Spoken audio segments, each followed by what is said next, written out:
ನೋಡಿ ಮಕ್ಕಳೇ, ನಾವು ಹಿಂದಿನ ತರಗತಿಯಲ್ಲಿ ಪುಟ್ಟಿ ಅನ್ನೋ ಒಬ್ಳು ಹುಡುಗಿಗೆ ಆಗಸದಲ್ಲಿ ಹಾರೋದಂದ್ರೆ ತುಂಬ ಇಷ್ಟ. ಅವಳಿಗೆ ಇದ್ದಕ್ಕಿದ್ದ ಹಾಗೆ 2 ರೆಕ್ಕೆಗಳು ಬಂದವು. ರೆಕ್ಕೆಗಳು ಬಂದ ತಕ್ಷಣ ಅವಳು ತಣ್ಣನೆ ಆಗಸದೊಡಲಿಗೆ ಹಾರಿದ್ಲು. ಹಾರ್ತಾ ತೇಲ್ತಾ ಅವಳು ಚಂದ್ರನ ಮಡಿಲನ್ನು ಸೇರಿದ್ಲು. ಚಂದ್ರನ ಮೇಲೆ ನಿಂತ್ಕೊಂಡು ನಮ್ಮ ಭೂಮಿ ಕಡೆಗೆ ನೋಡಿದ್ರೆ, ಧರೆ ಕಡೆಗೆ ನೋಡಿದ್ರೆ ನಮ್ಮ ಭೂಮಿ ನೇರಳೆ ಬಣ್ಣದ ಚೆಂಡಿನ ಹಾಗೆ ಕಾಣಿಸ್ತಿತ್ತು ಅನ್ನೋದನ್ನ ನಿನ್ನೆ ತಿಳ್ಕೊಂಡ್ವಿ. ಹಾಗಾದ್ರೆ ಇನ್ನು ಮುಂದೆ ಏನು ಮಾಡ್ತಾಳೆ ಅವಳು ಅನ್ನೋದನ್ನ ತಿಳ್ಕೊಳ್ಳೋಣ.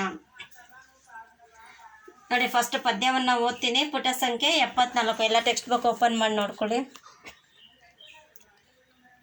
ಚಂದ್ರನ ಬಿಟ್ಟು ಮೇಲಕ್ಕೆ ಹಾರಿ ಸೇರಲು ಮಂಗಳ ನಂಗಳವ, ಕೆಂಪಗೆ ಬಣ ಬಣ ಗುಟ್ಟು ತಲಿತ್ತು ಕಾಣಲಿಲ್ಲ ಯಾವುದೇ ಜೀವ.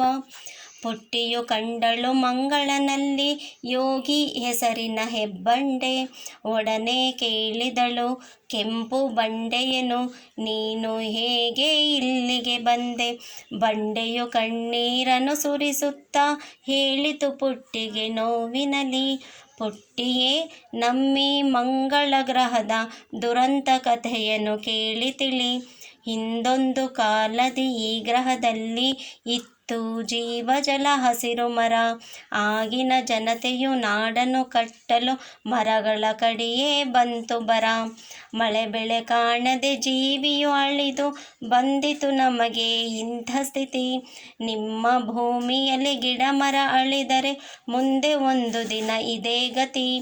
ಬಣ ಬಣ ಗುಟ್ಟುವ ಬಯಲನ್ನು ಕಂಡು ಢವ ಢವ ಗುಟ್ಟಿತು ಎಳೆ ಹೃದಯ. ಹಸಿರನ್ನು ಅಳಿಸದೆ ಗಿಡ ಮರ ಬೆಳೆಸಿ ಉಳಿಸುವೆವೆಂದಳು ಈ ಧರೆಯ.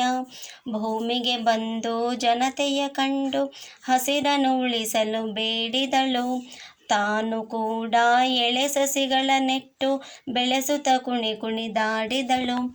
ನೋಡಿ, ಚಂದ್ರನ ಮೇಲೆ ಹಾರಿ ಭೂಮಿ ನೋಡಿದ್ಲಲ್ವಾ, ಆಮೇಲೆ ಚಂದ್ರನ ಬಿಟ್ಟು ಮೇಲಕ್ಕೆ ಹಾರಿ ಸೇರಲು ಮಂಗಳ ನಂಗಳವ.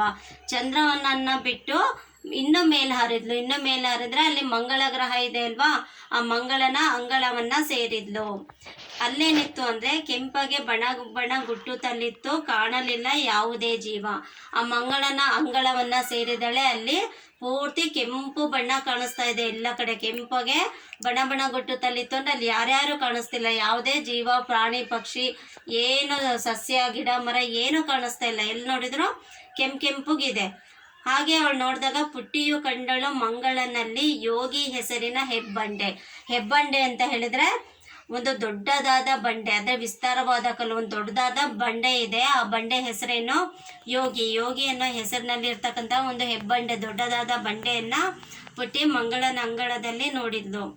ಒಡನೆ ಕೇಳಿದಳು, ತಕ್ಷಣ ಕೇಳಿದ್ಲು. ಏನಂತ? ಕೆಂಪು ಬಂಡೆಯನ್ನ ಕೇಳಿದ್ಲು, ನೀನು ಹೇಗೆ ಇಲ್ಲಿಗೆ ಬಂದೆ ಅಂತ. ಯೋಗಿ ಅನ್ನೋ ಹೆಸರಲ್ಲಿ ಒಂದು ಕೆಂಪು ಹೆಬ್ಬಂಡೆ ಇತ್ತು. ಆ ಹೆಬ್ಬಂಡೆಯನ್ನ ತಕ್ಷಣ ಪ್ರಶ್ನೆ ಮಾಡಿದ್ಲು ಪುಟ್ಟಿ. ಏನಂತ?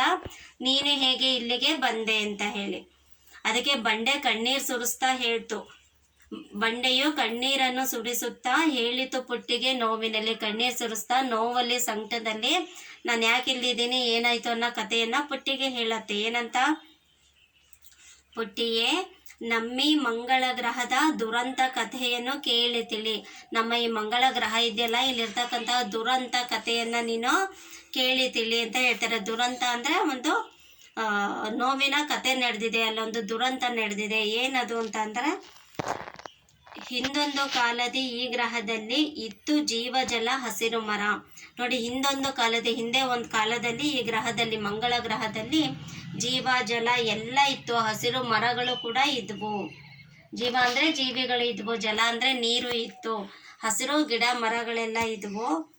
ಆಗಿನ ಜನತೆಯು ನಾಡನ್ನು ಕಟ್ಟಲು ಮರಗಳ ಕಡೆಯೇ ಬಂತು ಬರ. ಆಗ ಅಲ್ಲಿರ್ತಕ್ಕಂತಹ ಜನಗಳು ಏನ್ ಮಾಡಿದ್ರು, ಅವರ ನಾಡನ್ನ ಕಟ್ಟಲಿಕ್ಕೆ ಮರಗಳನ್ನೆಲ್ಲ ಕಡಿದ್ಬಿಟ್ರು. ಮರಗಳನ್ನೆಲ್ಲ ಕಡಿದ್ಮೇಲೆ ಇಲ್ಲಿಗೆ ಬರ ಬಂತು. ಬರ ಅಂದ್ರೆ ಕ್ಷಾಮ, ಬರಗಾಲ, ಏನ ಮಳೆ ಬೆಳೆ ನೀರು ಏನು ಇಲ್ಲದೆ ಬರಗಾಲ, ಊಟಕ್ಕೂ ಪರದಾಡ್ಬೇಕಾದಂಥ ಒಂದು ಕಷ್ಟದ ಪರಿಸ್ಥಿತಿ. ಬರ ಬಂತು. ಅಲ್ಲಿ ಮರನೆಲ್ಲ ಕಡ್ದಿದ್ರಿಂದ ಆಗಿನ ಜನತೆ ಇಲ್ಲೇನಾಯ್ತು, ಬರ ಬಂತು. ಮಳೆ ಬೆಳೆ ಕಾಣದೆ ಜೀವಿಯು ಅಳಿದು ಬಂದಿತು ನಮಗೆ ಇಂಥ ಸ್ಥಿತಿ. ಮಳೆ ಬೆಳೆ ಏನು ಇಲ್ಲದೆ ಅಲ್ಲಿರ್ತಕ್ಕಂತಹ ಜೀವಿಗಳೆಲ್ಲ ಅಳಿದು ಅಂದರೆ ನಾಶ ಹೊಂದಿದ್ವು, ಸತ್ತು ಹೋದ್ವು. ಸತ್ತೋಗಿ ನಮಗೆ ಇಂಥ ಪರಿಸ್ಥಿತಿ ಬಂತು ಅಂದರೆ ಇಲ್ಲಿ ಯಾವುದೇ ಜೀವರಾಶಿ ಕಾಣಿಸ್ತಾ ಇಲ್ಲ.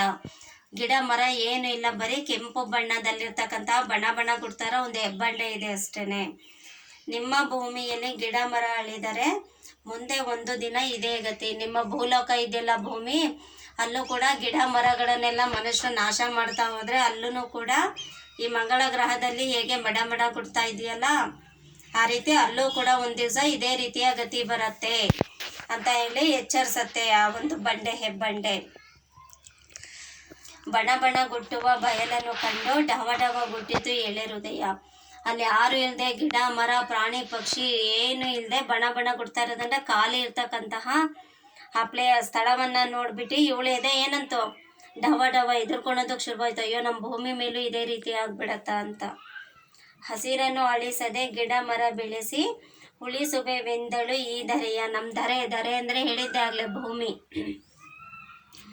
ನಮ್ಮ ಭೂಮಿಯಲ್ಲಿ ಹಸಿರನ್ನು ಅಳಿಸದೆ ಅಂದರೆ ಗಿಡ ಮರ ಏನೋ ಕಡಿದೆ, ಗಿಡ ಮರಗಳನ್ನು ಬೆಳೆಸ್ಬಿಟ್ಟು ಈ ಭೂಮಿಯನ್ನು ನಾವು ಉಳಿಸ್ತೀವಿ ಅಂತ ಹೇಳ್ತಾಳೆ.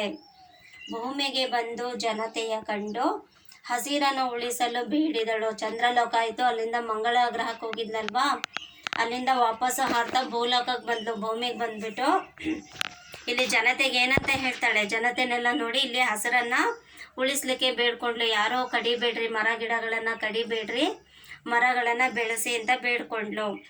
ತಾನೂ ಕೂಡ ಎಳೆ ಸಸಿಗಳನ್ನಿಟ್ಟು ಬೆಳೆಸುತ್ತಾ ಕುಣಿದಾಡಿದಳು. ಅವಳು ಕೂಡ ಸಣ್ಣ ಎಳೆ ಅಂದರೆ ಸಣ್ಣ ಸಸಿಗಳನ್ನು ನೆಟ್ಬಿಟ್ಟು ಅವುಗಳನ್ನು ಬೆಳೆಸ್ತಾ ಕುಣಿದಾಡಿದಳು. ನೋಡಿ ಸಸಿಗಳನ್ನು ನೆಡ್ತಾ ಇದ್ದಾಳೆ, ಚಿತ್ರ ತೋರಿಸಿದಾರಲ್ವಾ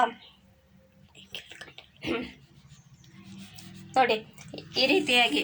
ಅಂದರೆ ಅವಳು ಇದಿಷ್ಟನ್ನು ಕಂಡಿರೋದು ಕನಸಿನಲ್ಲಿ ನನಗೂ ಹಕ್ಕಿ ರೀತಿ ಪಕ್ಷಿಗಳ ರೀತಿ ರೆಕ್ಕೆಗಳು ಬಂದ ತಕ್ಷಣ ಹಾರ್ಬಿಟ್ಲು. ಅವಳಿಗೆ ಮುಂಚೆನೇ ಆಸೆ ಇತ್ತು, ಹಾರ್ಬಿಟ್ಲು. ಹಾರಿದ ಮೇಲೆ ಏನಾಯಿತು, ಚಂದ್ರಲೋಕಕ್ಕೆ ಹೋದ್ಲು, ಅಲ್ಲಿಂದ ಮಂಗಳ ಗ್ರಹಕ್ಕೆ ಹೋದ್ಲು. ಮಂಗಳ ಗ್ರಹದಲ್ಲಿ ಏನಾಯಿತು, ಯಾವುದೇ ಜೀವಿಗಳಿಲ್ಲ, ಖಾಲಿ ಪ್ಲೇಸ್ ಅದು, ಬಣ ಗುಡ್ತಾ ಇದೆ ಎಲ್ಲ ಕಡೆ. ಯಾವುದೇ ಪ್ರಾಣಿ ಪಕ್ಷಿ, ನೆಲ ನೀರಿಲ್ಲ, ಜಲ ಇಲ್ಲ, ಮತ್ತು ಏನದು ಗಿಡ ಮರಗಳೇನೂ ಇಲ್ಲ ಅಲ್ಲಿ.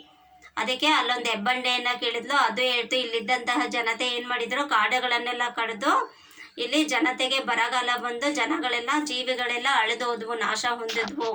ಮುಂದೆ ಭೂಲೋಕದಲ್ಲಿ ಕೂಡ ನೀವು ಇದೇ ರೀತಿ ಮರಗಳನ್ನು ಕಡಿತಾ ಇದ್ರೆ ಭೂಮಿ ಕೂಡ ಒಂದು ದಿವಸ ಹಿಂಗೆ ಆಗತ್ತೆ ಅಂತ ಹೇಳಿದಾಗ ಭಯಪಟ್ಟು ಅವಳು ಏನು ಮಾಡಿದ್ಲು, ಭೂಮಿಗೆ ವಾಪಸ್ ಬಂದು ಇಲ್ಲಿರೋ ಜನತೆಗಳಿಗೆ ಏನಂತ ಕೇಳ್ತಾಳೆ ಅವಳು, ನೀವು ಮರಗಳನ್ನು ಕಡಿಬೇಡಿ ಅಂತ ಬೇಡ್ಕೋತಾಳೆ. ಅವಳು ಕೂಡ ಸಣ್ಣ ಸಸಿಗಳನ್ನು ನೆಟ್ಟು ಬೆಳೆಸ್ಬಿಟ್ಟು ಅವುಗಳನ್ನು ಕುಣಿದಾಡ್ತಾಳೆ.